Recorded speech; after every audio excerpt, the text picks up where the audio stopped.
Si lo hacemos, no consideramos egresado del Hospital Centro Médico Garraza, donde actualmente también está laborando, ni es profesor adjunto de las necesidades y cirugía social.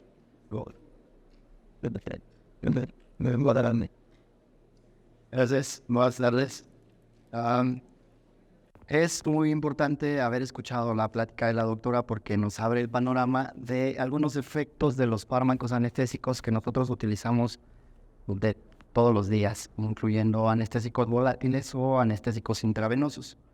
Para empezar, debo mencionar una colaboración educativa con el laboratorio Albantis en la construcción de una app educativa a la cual todos pueden tener acceso, que les da acceso libre a libros y revistas, presentaciones, podcasts, etc. Muy bien. Escuchamos lo que mencionaba la doctora sobre el uso de fármacos, si se podían utilizar varios fármacos en un solo paciente, si se debería utilizar solamente 1, 2 o 3 fármacos. Debemos recordar que en la actualidad la anestesia general que nosotros hacemos es anestesia general multimodal, que utilizamos diferentes fármacos con diferentes sitios de acción, pero que cuando los juntamos hacemos una sinergia que hace o favorece la evolución del procedimiento anestésico y que además da cierta protección o disminución en las complicaciones perioperatorias, en el transoperatorio y en el postoperatorio inmediato. Esto se ha observado últimamente y se ha estudiado profundamente cómo es que los fármacos podrían o no tener determinada acción aún sin tener el mismo receptor. Y entonces es importante, para empezar, revisar este cuadro, esta tabla de la anestesia general multimodal. Es importante no olvidar esto, que es el mantenimiento explícito de cada uno de nuestros fármacos. Entonces, la antinocicepción, la inconsciencia y la inmovilidad. Veamos que es explícito porque están los fármacos que están hechos para eso y que todos sabemos que tienen un efecto directo, por ejemplo, para la antinocicepción o la inconsciencia o la inmovilidad. Pero cuando nosotros utilizamos otro tipo de fármacos que no necesariamente tienen los mismos receptores, pero que sí nos ayudan a mantener un balance del sistema nervioso simpático y parasimpático, podemos observar que el propofol o que el sevoflurano podrían tener un efecto directo en mantener la antinocicepción por el efecto directo sobre el sistema nervioso simpático. Entonces, cuando nosotros mezclamos varios fármacos con diferentes objetivos, tenemos que recordar que estamos haciendo sinergia y que esa sinergia farmacológica podría ser supraadictiva y ocasionar efectos adversos si nosotros utilizamos las dosis convencionales del fármaco cuando lo utilizamos no combinado. Miren ustedes esta publicación, me parece muy interesante. Claude Bernard, cuando hacía sus experimentos, mencionaba que podía tener la capacidad de que todos los seres vivos, incluyendo las plantas, podrían tener o ser susceptibles de un efecto directo anestésico. Los gases que se crearon cuando se estaba empezando la vida en el planeta hace miles de millones de años, teóricamente tenían un efecto anestésico que podrían ocasionar anestesia en cualquier ser vivo. Entonces él decía que si un ser tiene vida, es susceptible de ser anestesiado. Es muy importante esa observación. Y si ustedes ven del paramecio en los primates, miren ustedes en esta imagen, desde los organismos unicelulares que aparecieron en las primeras etapas de la vida en la Tierra, las plantas, los animales invertebrados, los primates, los primeros mamíferos, todos tendrían la posibilidad de ser anestesiados con los agentes inhalados, también con los agentes intravenosos. Pero los agentes inhalados fueron los primeros que se empezaron a estudiar o que se descubrieron los efectos antes que los intravenosos. Por eso es que aún continúan utilizándose a pesar de saber que podrían tener menos efectos favorables que los anestésicos intravenosos o generales. Recordad esta imagen, la hendidura sináptica, la membrana presináptica, la membrana postsináptica, y acordarnos del efecto de nuestros fármacos en determinados receptores, dependiendo del tipo de fármaco que vaya a ser. Si estábamos hablando, por ejemplo, de los relajantes neuromusculares, pues va a encontrarse un receptor por algún estímulo que ocasionó la liberación del neurotransmisor y entonces va a ocasionar un efecto directo en el potencial de acción y un una característica clínica, un efecto clínico que nosotros vamos a descubrir en los pacientes. Esta es otra imagen. Pueden ustedes ver algunos sitios de los receptores de los fármacos que nosotros utilizamos o algunas regiones donde los fármacos que administramos, como la dexmedetomidina, el propofol o la ketamina, podrían tener un efecto directo en las zonas cerebrales. Sin embargo, hay lugares que aún no se reconocen, pero que tienen efecto o que tienen un efecto clínico ocasionado por alguno de nuestros fármacos, pero aún no está totalmente descubierto. Por lo tanto, la anestesia general es muy compleja. ¿Podrían dejar que yo pase mi diapositiva, por favor? La anestesia general es más compleja de simplemente tener ausencia de conciencia. No significa solamente desconectar el cerebro o apagar el cerebro y luego encenderlo, porque realmente no es apagar el cerebro. Aunque nosotros hayamos administrado fármacos que ocasionan inconsciencia, inmovilidad, antinocicepción, hay ciertas estructuras cerebrales que siguen funcionando para mantener vivo al paciente a pesar del efecto de nuestros fármacos, pero no significa solo que lo hayamos desconectado.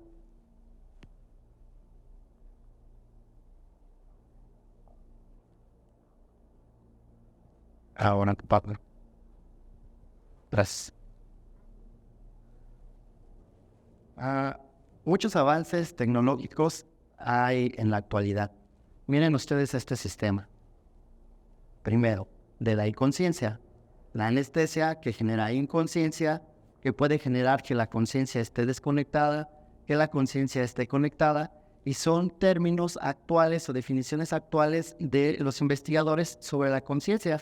Ahora las definiciones de la sedación consciente, la sedación no consciente, vigil o no vigil, están pasando de moda porque hay términos actuales para referirnos a la anestesia. Entonces, cuando nosotros hablamos de que el paciente está anestesiado, está inconsciente. Cuando el paciente recupera el estado de alerta, ha recuperado el estado de alerta. No es exactamente que haya despertado porque no estaba dormido, estaba inconsciente, anestesiado. Y entonces esta terminología ha evolucionado. La recuperación de la conciencia, las complicaciones en la recuperación de la conciencia, sobre todo en algunos cerebros frágiles, como el paciente geriátrico, donde podría presentar el delirio postoperatorio o el deterioro cognitivo postquirúrgico. Para esto, por supuesto, hay muchos factores, no solo nuestros fármacos. También tiene que ver la temperatura, la edad del paciente, el tipo de anestésico que estemos utilizando. Y por supuesto, si las dosis son altas, podríamos tener un efecto adverso más que un beneficio.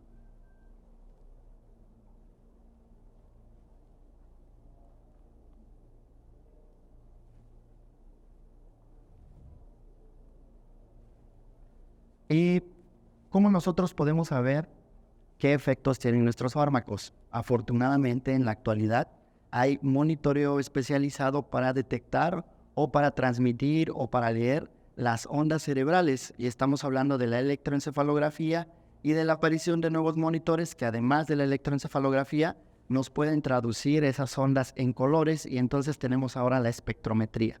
Ya no solamente funciona el BIS, como pues tradicionalmente muchos hospitales aún lo siguen utilizando, sino que hay otros monitores como el SedLine, por ejemplo, la lectura del PCI, de la electroencefalografía procesada, o otros monitores que nos pueden decir o hablar sobre el estado de nocicepción del paciente, y monitores que combinan los dos, como el Connox, que combina profundidad de la anestesia y que también combina antinocicepción. Entonces, en la actualidad tendríamos que estar utilizando estos monitores. Por supuesto, no son accesibles para todos, pero debemos saber que podemos nosotros controlar el estado anestésico. El plano anestésico realmente debería también de cambiar esa definición, porque no estamos hablando de los planos anestésicos de Gödel, que también son del siglo pasado, sino hablar de la profundidad de la anestesia. Y ya habíamos visto que es la inconsciencia conectada o desconectada. Algunos de los efectos de los fármacos que nosotros utilizamos podrían ocasionar esto: neurotoxicidad. ¿Y cómo es que lo pueden ocasionar? Pues depende de la dosis, todos los efectos. Todos los fármacos que administramos son dosis dependiente y velocidad dependiente, y depende del cerebro al que estemos anestesiando.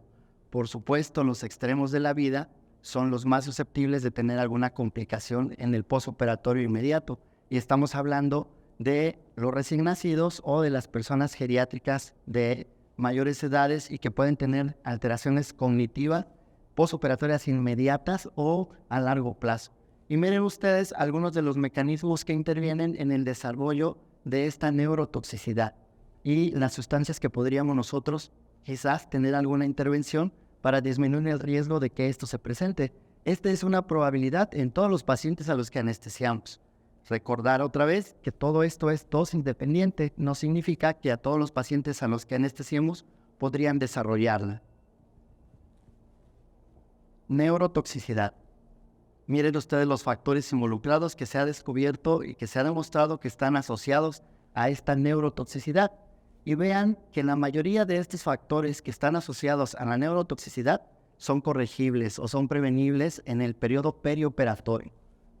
La edad, por supuesto que no, y tampoco el género o el sexo, pero sí la temperatura, la humidificación, la necesidad o el aporte de oxígeno, FiO2 ya no al 100%, y el tipo de anestésico que nosotros vamos a utilizar, hasta el modo ventilatorio, si es que tenemos que dar ventilación mecánica. Eso podría disminuir el riesgo de complicaciones si nosotros corregimos esos factores.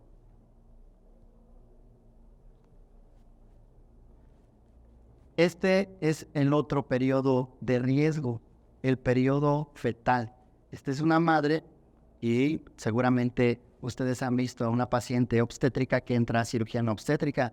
Lo más frecuente son las policistectomías, procesos urinarios, el apéndice.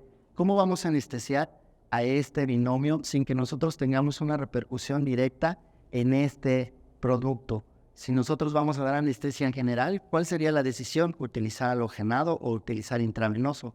Si nosotros revisamos los reportes o los resultados de este tipo de pacientes, podríamos observar que tienen mejor pronóstico, con menos complicaciones, los pacientes que fueron anestesiados con anestésicos intravenosos versus halogenados.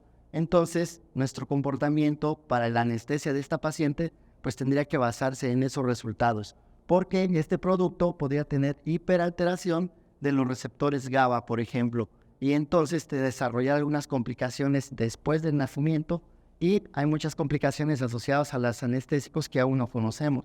Sí conocemos algunos efectos por los anestésicos volátiles, como trastornos de la conducta en los pacientes que recibieron tempranamente anestesia, pero aún no conocemos todos. No olvidar el efecto de nuestros fármacos en los receptores. Y curiosamente, a veces no nos acordamos de qué fármaco actúa en determinado receptor.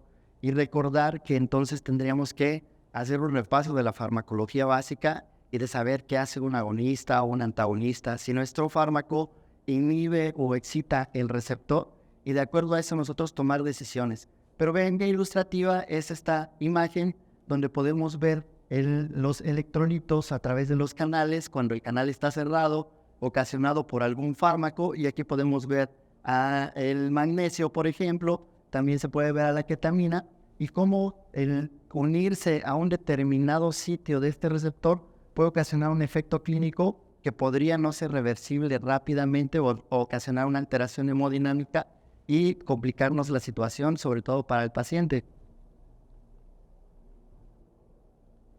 Entonces, un concepto ilusorio de que la anestesia general es completamente reversible y que el sistema nervioso central vuelve a su estado original. Hay un mayor efecto duradero cuando se anestesia en etapas de desarrollo del cerebro. Vulnerabilidad del cerebro envejecido. Evidencia emergente con respecto a algunas propiedades neuroprotectoras, y aquí hablan del xenón y la dexmedetomidina como dos fármacos estudiados que podrían tener cierto efecto protector de órganos. Neuroapoptosis generalizada que puede ser desencadenada por la anestesia, sobre todo cuando las dosis superan las recomendaciones. Y entonces, ¿cómo podemos disminuir esos riesgos? Pues todos dicen anestesia de precisión, anestesia individualizada, etc. Si nosotros todos tuviéramos un monitor de la profundidad de la anestesia, podríamos tener la posibilidad de escalar las concentraciones de los fármacos. Tenemos que aprender a desaprender algunas situaciones, como las dosis que se recomiendan o que aprendimos en los primeros años de la especialidad. Seguramente muchos de ustedes han anestesiado a pacientes o han ocasionado la hipnosis con propofol con 2 miligramos de propofol, por ejemplo, o 1.5 miligramos de propofol, o hasta más propofol. Y entonces, si no tenemos un monitor de profundidad anestésica, no sabemos exactamente si a ese paciente no solamente le ocasionamos inconsciencia, sino que además ocasionamos que hubiera supresión de las ondas cerebrales. Y la complicación en el posoperatorio puede ser muy evidente. Un error, podríamos llamarlo así, es que el anestesiólogo mida la calidad de su procedimiento anestésico solamente con la inmersión del paciente y con dejar al paciente en la unidad de cuidados posanestésicos. Eso sería o es un tanto subjetivo, porque los efectos adversos de los fármacos no solamente se ven en el posoperatorio inmediato, sino que podrían verse a largo plazo y nosotros no mirarlos, y entonces pensar que lo que estamos haciendo teóricamente podría estar bien.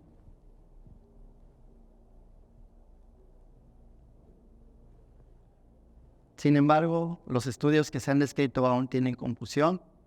Se han evaluado varios factores: la cirugía, la exposición al anestésico, la deficiencia cognitiva o conductual y algunos riesgos asociados solamente del anestésico. La hipotensión, la temperatura corporal y la hipoxia pueden jugar un papel muy importante. No olvidar que el efecto de la hipotensión o que la hipotensión y sus complicaciones postoperatorias son sumativas.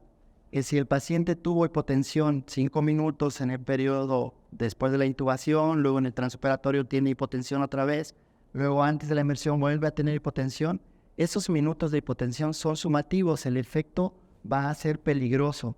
No significa que la hipotensión tenga que ser continua para decir que va a ocasionar o no un daño. Y la lesión cerebral que podría ocasionarse por alteraciones en la administración de oxígeno. Y esta probabilidad en los adultos mayores. Las etapas más afectadas al inicio en la concepción, al nacimiento, cuando están desarrollándose los procesos de neurogénesis, migración, la apoptosis, serían las etapas más peligrosas para la administración del anestésico cuando no se hace de la forma más vigilada. Y vean ustedes, algún efecto inflamatorio mediado por fármacos.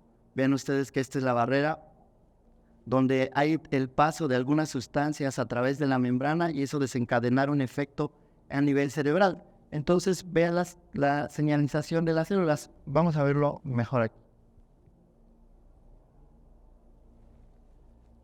Algún mecanismo de neurodegeneración que es inducido por anestésicos. ¿Se acuerdan de la hendidura sináptica? Esas señales de la hendidura sináptica podrían ocasionar alguna complicación cuando los anestésicos se han administrado en dosis superiores a las recomendadas o cuando no se ha monitoreado su efecto clínico. Recordar que existe una variabilidad interindividual en la cual la dosis que necesitaría para que yo tuviera inconsciencia no puede ser la misma dosis de ustedes o de otra persona, que todos podríamos tener un cambio en la dosis para ocasionar un efecto. Vean ustedes el efecto en esta membrana plasmática, en los receptores de NMDA y de AMPA, y cómo los anestésicos generales llegan y actúan en estos receptores y desencadenan una alteración entre la entrada y salida de iones y el potencial de acción, y eso llegar a un efecto clínico. Pero a nivel molecular podrían ocasionar no solamente el efecto clínico, sino también la muerte neuronal o la muerte celular, dependiendo del órgano que estemos revisando. Eso ocasionado por altas dosis de fármacos. Esta es una imagen que explica la neurotoxicidad y algunos receptores y algunos anestésicos generales. Otra vez la membrana plasmática y otras vías de señalización donde los anestésicos generales pueden llegar a actuar y cambiar la estructura intracelular o los voltajes intracelulares y desencadenar una complicación que puede no ser reversible. Sin embargo, hay algunas metas donde los anestésicos podrían tener un efecto protector.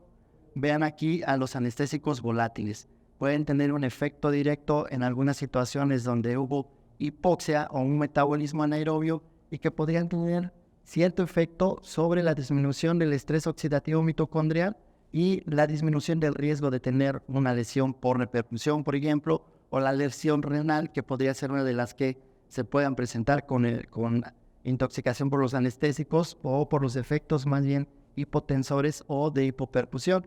Y los anestésicos volátiles han demostrado tener cierto efecto protector en esta parte de la isquemia reperfusión. Este es un mecanismo molecular más complejo donde altera la señalización y entonces impide que la mitocondria, ante situaciones de anaerobiosis, pueda tener una lesión de su superficie, liberación de sustancias proinflamatorias, muerte mitocondrial y luego muerte celular. Y eso lo podrían ocasionar los anestésicos volátiles. Por supuesto, si estamos hablando de sevoflurano o de desflurano, no estamos hablando de ir más allá de un CAM, y recordar que el CAM es otro concepto que ha ido evolucionando y que no representa exactamente la respuesta de todas las personas. Y si recordamos, la definición tradicional es que el 50% de los pacientes a un CAM no se movería, sin embargo, no es exactamente correcto. Esta imagen muestra cómo estos anestésicos volátiles, intravenosos, podrían tener un efecto directo a nivel de la mitocondrial, disminuir el estrés oxidativo mitocondrial y tener o favorecer un poco la protección de órganos. Y una de las estrellas con respecto a la protección de órganos y que puede impedir la neurotoxicidad es la dexmedetomidina, los receptores alfa-2 adrenérgicos. Miren qué mecanismo tan particular a través de la membrana plasmática y su unión a algunos de los receptores. Y es bien importante, hace un momento la doctora mencionaba sobre la administración de bolos o de perfusión, y es bien importante entender que el bolo tendrá un comportamiento farmacodinámico totalmente diferente y farmacocinético totalmente diferente a la perfusión. Quiere tener estabilidad, no solamente hemodinámica, sino con respecto a la disminución del riesgo por anestésicos o por proceso anestésico. No ponga bolos, ponga perfusión. Por supuesto que ocupa más tiempo si es que necesitara iniciar un procedimiento rápido. ¿Por qué menciono eso? Porque la dexmedetomidina, que sí ha demostrado que puede tener cierto efecto protector, solo ella lo ha demostrado, pero no la clonidina. La clonidina es 1620 veces menos afín a los receptores que la dexmedetomidina. La clonidina podría tener un efecto más adverso y potensor sobre la hemodinamia que benéfico. Probablemente pueda ayudar o hacer una adyuvancia quizás de la antinocicepción, pero el efecto adverso es más probable que se presente, no la dexmedetomidina. Y recordar que todos son dosis dependientes. Entonces, este es un candidato prometedor. Tiene propiedades antiapoptosis, antiinflamatorias en perfusiones prolongadas. También tenemos efecto de los fármacos anestésicos directos sobre el sistema inmunológico y la respuesta inflamatoria. Esta es una representación del efecto de los anestésicos estudiada en los pacientes que tienen procesos oncológicos. Y vean ustedes cómo en la respuesta inflamatoria podrían tener efecto en la liberación de las interleucinas, del factor de necrosis tumoral, cierto efecto inmunoprotector, y vean que aquí colocan al propofol, a la anestesia local regional, beta bloqueadores y por supuesto a esa que refieren al esmolol, algunos AINES o inhibidores de la COX-2, opioides y al final los anestésicos inhalados. Cuando se hacen estudios propofol versus anestésicos inhalados, no se toman en cuenta los adyuvantes. Cuando se usan los adyuvantes, la historia cambia. Ningún halogenado podría superar a la anestesia con propofol. Por supuesto que hay casos muy especiales donde quizás el riesgo respiratorio amerite que se administre sevoflurano, por ejemplo. Y el efecto de los opioides, que es totalmente conocido sobre la inmunosupresión, los anestésicos inhalados y el mismo procedimiento quirúrgico o la respuesta metabólica al trauma. Y bien, como ustedes han observado, muchos efectos de los anestésicos que nosotros utilizamos todos los días se presentan, pero no los vemos o no los observamos o no de primera intención. Y el paciente podría tener complicaciones en casa, trastornos cognitivos, y nosotros no identificarlos porque no hemos entendido perfectamente cómo es que funciona un fármaco, porque no modificamos nuestra forma de administrar los fármacos y continuamos usando bolos o dosis tan altas que ocasionan problemas. Y si regresamos a la anestesia general multimodal y utilizamos adyuvantes, verán ustedes que el resultado va a ser totalmente diferente, que vamos a mantener la hemodinamia estable, la antinocicepción, que el paciente va a recuperar el estado de alerta, se olvidarán del broncoespasmo y el laringoespasmo seguramente, sobre todo cuando se utilizan adyuvantes como la lidocaína o la dexmedetomidina y sin utilizar dosis tan altas del opioide. Quizás la administración de opioides no desaparezca y la anestesia libre de opioides no tenga el auge que necesitaba, que se le estaba dando, y pues esta es una de las respuestas de por qué no. Intervenciones que nosotros podríamos hacer. Vimos que algunos de nuestros fármacos disminuyen estas alteraciones, sobre todo a nivel mitocondrial, en la liberación de sustancias reactivas del oxígeno, y que las estrellas ahí pueden ser la dexmedetomidina o el propofol, y que la lidocaína también podría tener un efecto directo como protector de órganos. ¿Qué otros usos vemos de los fármacos? Este es un paciente de trasplante renal. Miren ustedes, un paciente programado para trasplante, tiene una anomalía de Einstein, cardiopatía congénita cianógena, atrialización del ventrículo derecho, insuficiencia tricuspidia masiva, dilatación del anillo tricuspidio, hipertensión arterial pulmonar, derrame pericárdico, pleural, FEBI de 38. Y le van a poner un riñón. ¿Qué será mejor, ponerle un riñón o un corazón antes del riñón? Y entonces nosotros vemos a este paciente y empezamos a planear, ¿no? ¿Qué podemos hacer? ¿Le pongo propofol o no le pongo propofol? Porque puede ocasionar vasodilatación y la FEBI no me va a tolerar. ¿Qué puedo hacer? Entonces, recordar otra vez la recomendación de la anestesia en perfusión.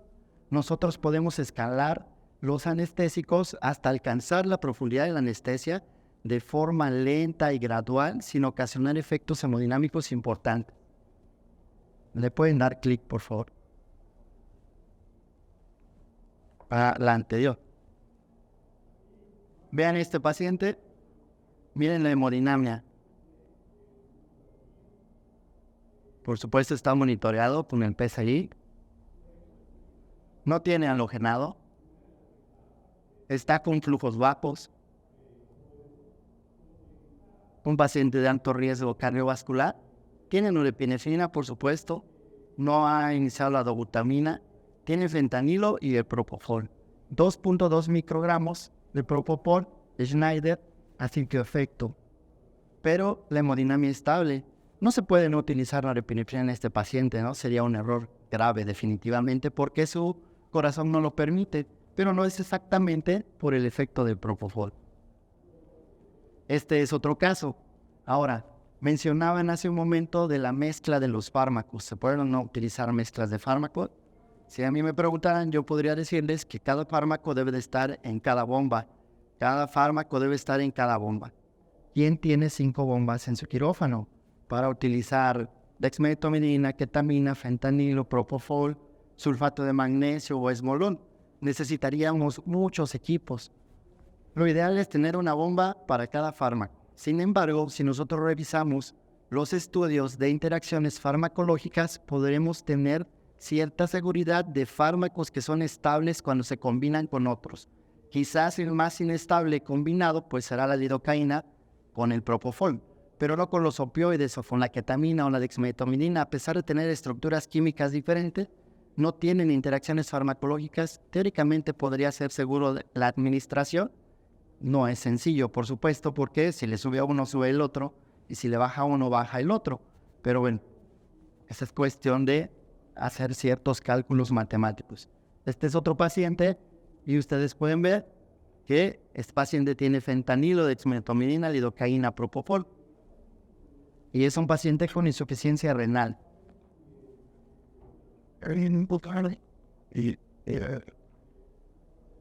¿Le puede dar clic? Este es otro paciente con insuficiencia renal que tiene agotamiento del acceso vascular y además tiene un hemotórax coagulado. Tiene una FEBI, una fracción de expulsión menor a 40%, además de valvulopatías moderadas. Y miren ustedes al cirujano. ¿Cómo anestesiamos a este paciente? Pues debemos de administrar fármacos que mantengan la hemodinamia, que eviten que tenga alteraciones o profundidad anestésica peligrosa o más allá de lo recomendado, sobre todo cuando tenemos monitoreo. Y este paciente tiene Para su mantenimiento, propofol, lidocaína, fentanilo y dexmedetomidina. Y bueno, sería lo ideal tener algún monitor parecido a este, ¿no? Este, pues tiene el monitor de la profundidad de anestesia y además tiene el índice de antinocicepción. Imagínense tener esto además de perfusoras, ¿no? Para poder administrar nuestros fármacos. Estaría genial. Si ustedes observan aquí, tenemos fentanilo y lidocaína. Debo decir que yo uso mezcla. Si tuviera 5 bombas, no usaría mezclas. Le puede dar clic. Esta es tiva manual. Tenemos 4 microgramos mililitros del propofol y estábamos en 4 nanogramos del fentanilo. Bueno, aquí se movió el PCI, pero habían visto el valor del CONOPS. Vean ustedes, 78-61. ¿Cuánto teníamos de valor del CONOPS? Teóricamente estaba en parámetros de profundidad de la anestesia, pero está hipotenso y además tiene taquicardia. ¿Qué tenemos que hacer? Disminuir las concentraciones plasmáticas del fármaco o administrar un vasopresor. Sacrificar la hipnosis por la hemodinamia. Si nosotros no tuviéramos un monitor de la profundidad de la anestesia y de la antinocicepción, quizás disminuiríamos las dosis de los fármacos, pero en este caso el paciente ocupa un vasopresor o probablemente ocupa volumen. No vamos a mover los fármacos pensando solamente en la hemodinamia, vamos a corregirlo con lo que en realidad este paciente requiere.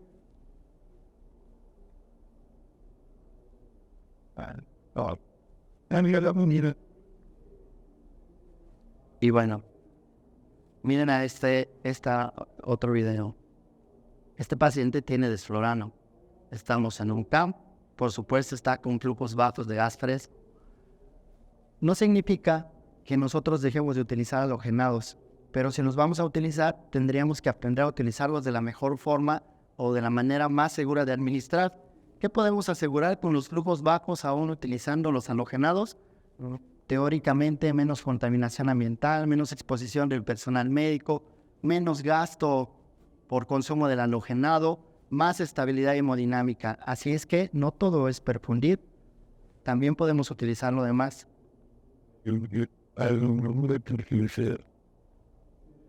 Y bueno, vean los parámetros. Hablábamos de la protección de órganos y quizás de la ventilación mecánica tenga un efecto importante en la homeostasis pulmonar. Y bueno, esto estaría genial, ¿no? Tener este tipo de monitores. Para concluir, les voy a presentar esto. Al paciente que entra a nuestro quirófano, deberíamos de hacer todo para que se restaure su estado físico y su estado clínico, que las mismas condiciones que tenía al llegar al quirófano las tenga al salir del quirófano, y para eso necesita a un anestesiólogo que esté comprometido con esto, más de lo que siempre estamos, que vigile todas las constantes, el simple monitoreo convencional, o aprender a utilizar otro tipo de monitoreo como la ultrasonografía o la ecocardiografía transesofágica o transtorácica. Estar al pendiente para disminuir esta presentación de complicaciones posoperatorias o cambiar los factores que podrían estar asociados a ellos. Y eso va a hacer que nuestros pacientes anestesiados, independientemente del periodo o la edad a la que fueron anestesiados, no tengan repercusiones inmediatas o a largo plazo por usar solamente nuestros fármacos en la manera recomendada. Entonces, ¿cómo tendríamos que hacer las inducciones? Por ejemplo, yo puedo decir que no manejo pacientes pediátricos, pero de residente manejaba pacientes pediátricos, y entonces lo convencional, quisiera pensar que ya no en todas partes, era la inducción con altos volúmenes de sevoflurano. Imaginen la repercusión en esos cerebros anestesiados con altos volúmenes de sevoflurano. Además, si el anestesiólogo no quería usar fentanilo, le subía más volúmenes al halogenado para el transoperatorio. Y como veía una línea en la frecuencia cardíaca, en la presión arterial, pues pensaba que todo está bien. Pero no lo sabemos, no sabemos cuánta repercusión tiene utilizar esas dosis tan altas de los alofenados. Y por eso es que quizás no los dejemos de utilizar, pero sí tenemos que usar adyuvantes que disminuyan la necesidad de esos volúmenes altos y que además favorezcan cierta protección de órganos y un buen resultado para el perioperatorio. Y bueno, ¿se quiere poner la diapositiva, la última? Como ustedes pueden observar, muchos efectos de los fármacos nosotros ocasionamos. Fui yo entonces. ¿Puedes ponerla otra vez? Necesaria para la medicina moderna. Los potenciales daños y desventajas son difíciles de evaluar in vivo. Hasta la fecha parece que una sola exposición breve a anestésicos no compromete significativamente el aprendizaje, la memoria o el desarrollo neurológico de los niños y puede no ser perjudicial en ancianos. Quizás esto sea cierto cuando se utiliza profundidad anestésica. Quedan muchas preguntas sin respuesta. Se buscan agentes anestésicos menos tóxicos, más eficaces, neuroprotectores, y este sería uno de los lugares que se están estudiando como un mecanismo para disminuir las complicaciones asociadas a la exposición a anestésicos.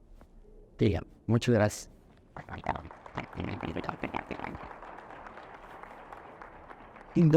Y luego de la cabeza, podríamos sacar o tema al respecto. Obviamente, estos fármacos ya los tenemos en la actualidad, en el cual hacíamos uso y pensamos en cada uno de ellos, tanto relatados que ya tenemos anotados para cada uno de estos pacientes.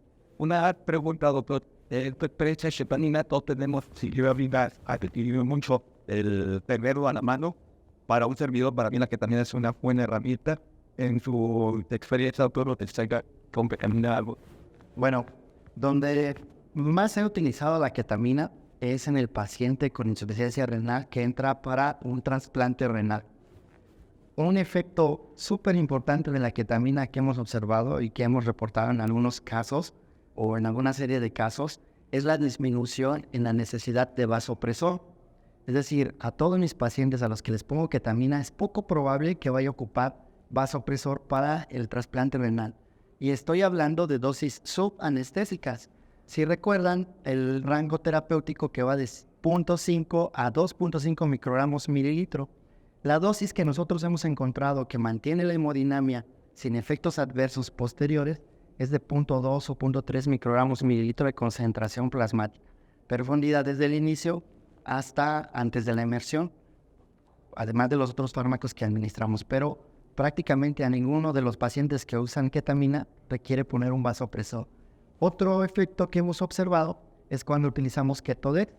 El Ketodex, probablemente varios lo han utilizado, Ketodex, no en bolo, lo hemos utilizado en perfusión, junto con la dexmedetomidina.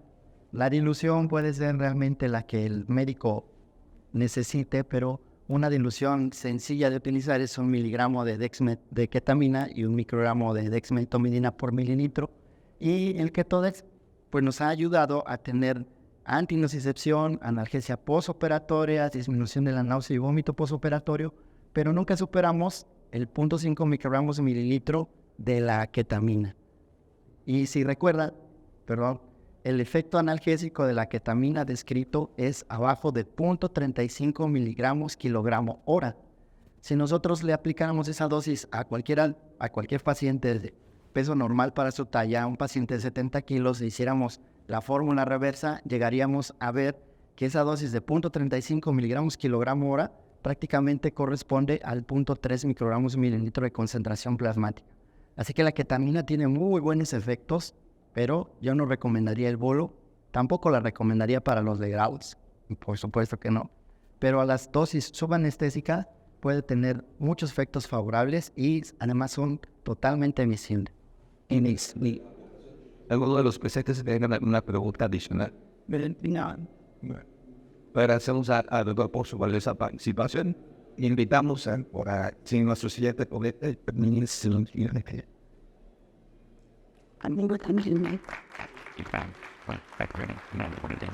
I mean,